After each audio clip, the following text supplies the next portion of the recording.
ഇപ്പോൾ മന്ത്രിവാർത്തയിലേക്ക്. ദുൽഖർ സൽമാന്റെ വേഫറർ ഫിലിംസിന്റെ പേരിൽ കാസ്റ്റിംഗ് കൗച്ച്. സിനിമയിൽ അവസരം നൽകാമെന്ന് പറഞ്ഞ് അസോസിയേറ്റ് ഡയറക്ടർ ദിനിൽ ബാബു പീഡിപ്പിച്ചു എന്നാണ് പരാതി. യുവതിയുടെ പരാതിയിൽ എറണാകുളം സൗത്ത് പോലീസ് കേസെടുത്തു. അതേസമയം ദിനിൽ ബാബുവുമായി യാതൊരു ബന്ധവുമില്ലെന്ന് വേഫറർ ഫിലിംസ് വ്യക്തമാക്കി. അലി അക്ബർ ഷാ നൽകും വിശദാംശങ്ങൾ. അലി, എന്താണ് യുവതിയുടെ പരാതി? എന്താണ് വ്യക്തമാകുന്നത്?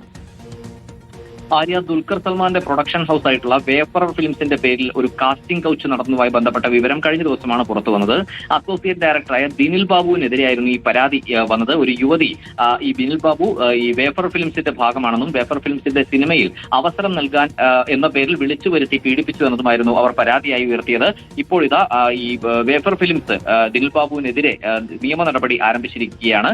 തേവര പോലീസ് സ്റ്റേഷനിലും അതുപോലെ തന്നെ ഫെഫ്കിക്കും വേഫർ ഫിലിംസ് പരാതി നൽകി.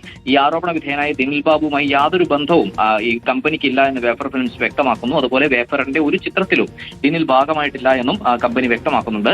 സിനിമയിൽ അവസരം നൽകാമെന്ന് പറഞ്ഞ് പനമ്പള്ളി നഗറിലുള്ള ഈ റൂമിൽ വിളിച്ചു വരുത്തി പീഡിപ്പിച്ചു എന്നതായിരുന്നു ഈ പെൺകുട്ടിയുടെ പരാതി എന്ന് പറയുന്നത്. ആ സമയത്ത് അവിടെ വനിതാ സ്റ്റാഫ് ഉൾപ്പെടെ ഉണ്ടാകുമെന്ന് പറഞ്ഞാണ് ഈ യുവതി അവിടേക്ക് ദിനിൽ ബാബു എത്തിച്ചത്. പക്ഷെ അവിടെ ആരും ഉണ്ടായിരുന്നില്ല. മുറിക്കകത്തേക്ക് പൂട്ടിയിട്ട് അതിക്രമത്തിനുള്ള ശ്രമം ദിനിൽ ബാബു നടത്തിയെന്നായിരുന്നു പരാതി. ഉടൻ തന്നെ ഭർത്താവ് എത്തിയതുകൊണ്ടാണ് രക്ഷപ്പെടാൻ സാധിച്ചതെന്നും യുവതി വ്യക്തമാക്കിയിരുന്നു. എന്തായാലും ഇപ്പോൾ ഈ സംഭവവുമായി ബന്ധപ്പെട്ട് വേഫർ ഫിലിംസ് കൂടി ദിനിൽ ബാബുവിനെതിരെ നിയമ നടപടി ആരംഭിച്ചിരിക്കുകയാണ്. എപ്പോഴാണ് ഈ പീഡന ശ്രമം ഉണ്ടായത്? സിനിമയിൽ അവസരം നൽകാമെന്ന് പറഞ്ഞാണ് പീഡിപ്പിക്കാനുള്ള ശ്രമം നടത്തിയതെന്ന് മനസ്സിലാകുന്നുണ്ട്. എപ്പോഴാണ്, ഏത് കാലഘട്ടത്തിലാണ് ഈ കാസ്റ്റിംഗ് കൗച്ച് നടന്നതെന്നുള്ള കാര്യത്തിൽ വ്യക്തതയുണ്ടോ? ആര്യ, കഴിഞ്ഞ ദിവസമാണ് ഈ പരാതിയുമായി യുവതി രംഗത്തെത്തിയത്. ഈ സമീപ ദിവസങ്ങളിൽ തന്നെയാണ് ഇത്തരത്തിലൊരു സംഭവം ഉണ്ടായത് എന്നതാണ് ലഭിക്കുന്ന വിവരം. പനമ്പള്ളി നഗറിലുള്ള വേഫറിന്റെ ഓഫീസിന് സമീപമുള്ള റൂമിലേക്ക് എന്ന് പറഞ്ഞാണ് യുവതിയെ വിളിച്ചു വരുത്തിയത്.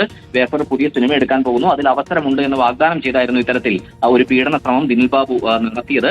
വേഫർ ഫിലിംസ് മറ്റൊരു കാര്യം കൂടി വ്യക്തമാക്കുന്നത്, ഒന്നുകിൽ ദുൽഖർ സൽമാന്റെയോ അല്ലെങ്കിൽ വേഫർ ഫിലിംസിന്റെയോ ഔദ്യോഗിക പേജുകളിലൂടെ അല്ലാതെ ഒരു തരത്തിലുള്ള ഓഡീഷനോ മറ്റെന്തെങ്കിലും തരത്തിലുള്ള കാസ്റ്റിംഗ് അറിയിപ്പുകളോ ഉണ്ടാകില്ല. അതുകൊണ്ട് തന്നെ അത്തരത്തിൽ ാകരുതെന്നും കമ്പനി അറിയിക്കുന്നുണ്ട്. എന്തായാലും ഇപ്പോൾ യുവതി ആദ്യഘട്ടത്തിൽ മാധ്യമങ്ങളോട് തന്നെ ഈ കാര്യം വ്യക്തമാക്കിയിട്ടുണ്ട്. ഇത്തരത്തിൽ ഒരു അതിക്രമ ശ്രമം ദിനിൽ ബാബുവിന്റെ ഭാഗത്തുനിന്നും ഉണ്ടായിട്ടുണ്ട് എന്ന്. അതിൽ വേഫർ ഫിലിംസിന്റെ കൂടി പേര് വലിച്ചരിച്ചതുകൊണ്ടാണ് ഇപ്പോൾ ഇത്തരത്തിൽ കമ്പനി കൂടി ഇയാൾക്കെതിരെ നിയമ നടപടിക്കായി പോലീസിനെ അതുപോലെ ഫെഫ്കയെയും സമീപിച്ചിരിക്കുന്നത്. യുവതിയുടെ പരാതിയിൽ കേസെടുത്തിട്ടുണ്ട്. ദിനിൽ ബാബുവുമായി യാതൊരു ബന്ധവുമില്ലെന്ന് വേഫർ ഫിലിംസും വ്യക്തമാക്കിയിട്ടുണ്ട്. അലി അക്ബർ ഷായാണ് വിശദാംശങ്ങൾ നൽകിയത്.